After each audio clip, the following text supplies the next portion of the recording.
After the end of World War II, the world was split into two, East and West. This marked the beginning of the era called the Cold War.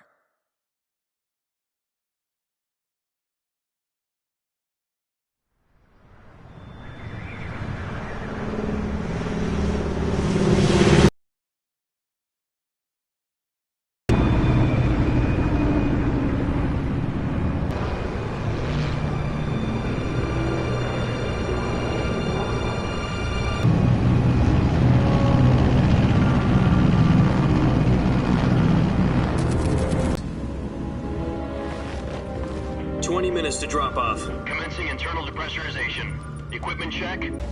Good. We've got high visibility.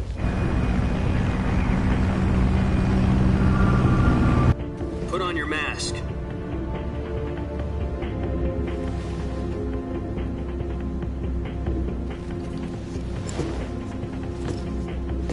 Does this pantywaist know what he's doing?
Approaching release point. 10 minutes to drop off. Hey, are you deaf? He said put out the cigar and put on your mask.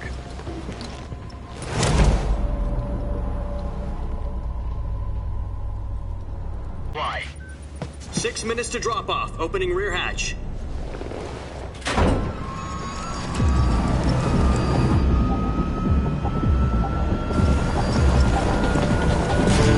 Sunrise.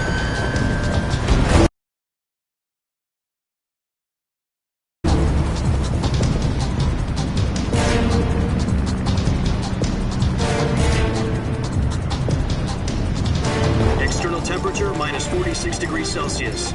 2 minutes to drop off. Stand up.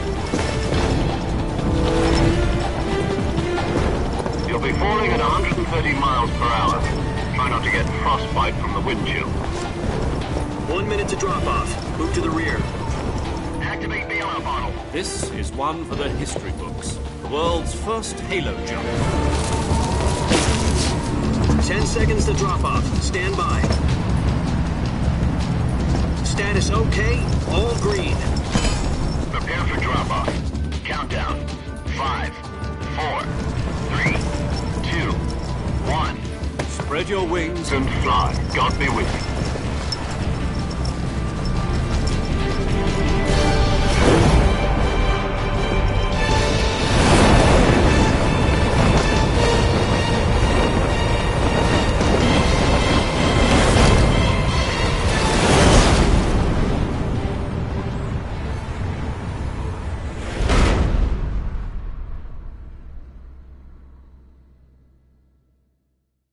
Jack, I've got some important news. The head of the CIA has finally given us the green light for the Virtuous mission. Virtual mission? No, the Virtuous mission. The future of our Fox unit depends on it. If it succeeds, we'll be officially organized into a unit. Virtuous mission? Sounds like some kind of initiation ritual. You know, don't get cocky. This isn't a training op. Right. So what exactly is this one? One of the Soviets' top-secret weapon research facilities. And the East's foremost expert on weapons development. Sokolov. Isn't he that famous rocket scientist? The very same. On April the 12th, 1961, the Soviets achieved the first manned spaceflight in history. The Earth was blue, but there was no God. Well spoken. The rocket that carried Yuri Gagarin to orbit was the A-1, known as the Vostok rocket. Sokolov is said to be the man most responsible for the multi-engine cluster used in that rocket. After Gagarin's flight, Sokolov left rocket development to become the head of the newly established Design Bureau. From a lowly technician to head of a design bureau, that's quite a success story, so why do you want to defect? It seems he'd become afraid of his own creations. Afraid? Call it a crisis of conscience. And for that, he left his country and his family behind and went over the fence? Not exactly. One of his conditions was that his family was also to be taken safely to the west.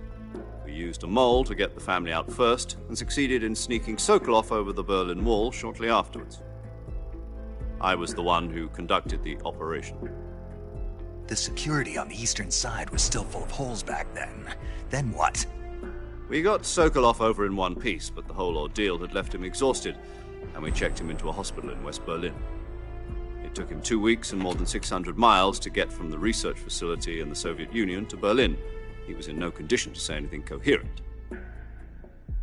And it was only a week later that we had something much bigger on our hands. The Cuban Missile Crisis.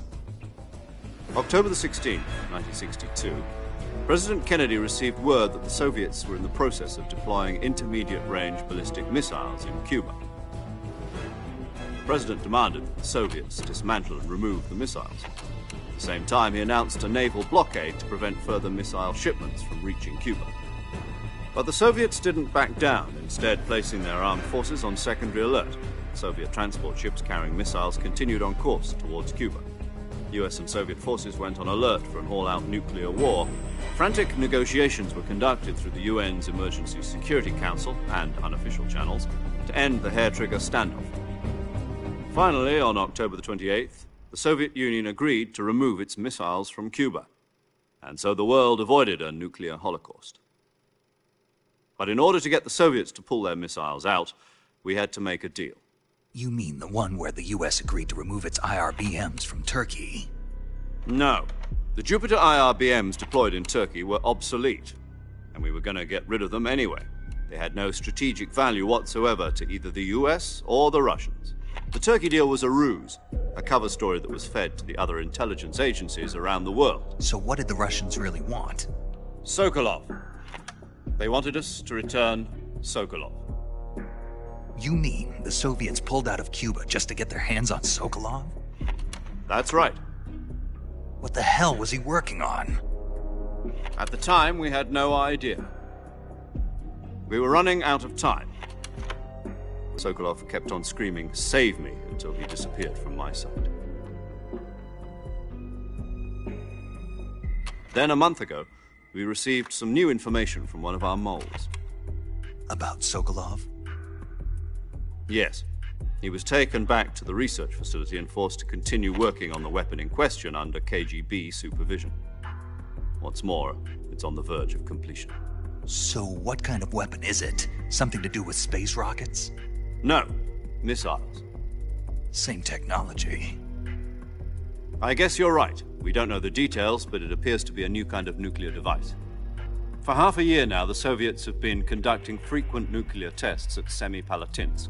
Something to do with the weapon, I assume. We're talking about a secret weapon so big that Khrushchev was ready to pull out of Cuba to get it back. Is Sokolov still in the facility? No. According to our intelligence, he's in Selinoyarsk, a place in the mountains about 3 miles to the west that's known as the Virgin Cliffs. The Virgin Cliffs. Nice name for a virtuous mission.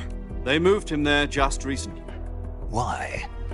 Apparently, they're conducting a field test of the weapon, but it's our best chance to get him back.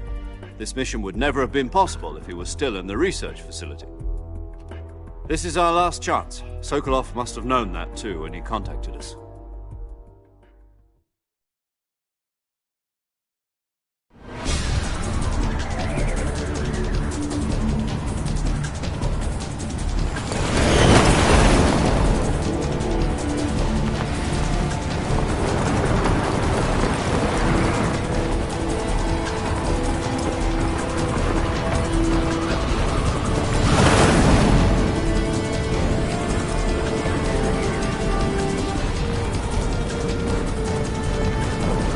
Listen up, Jack.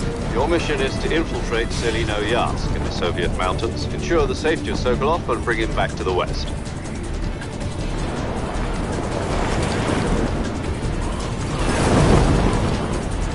If we don't get Sokolov back before that weapon is complete, we'll be facing a major crisis. The clock is ticking.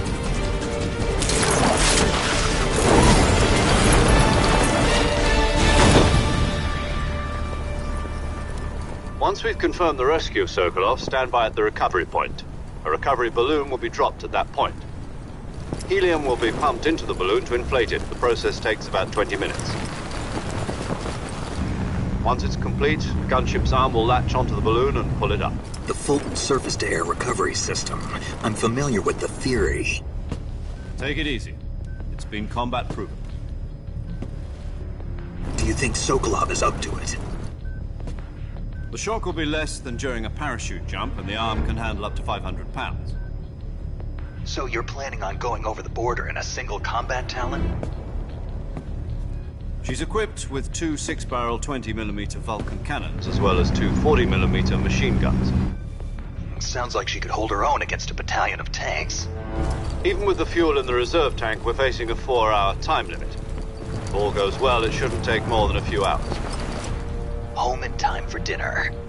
But if anything goes wrong, you'll be eating dinner, breakfast, and all the rest of your meals in the jungle.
Do you copy?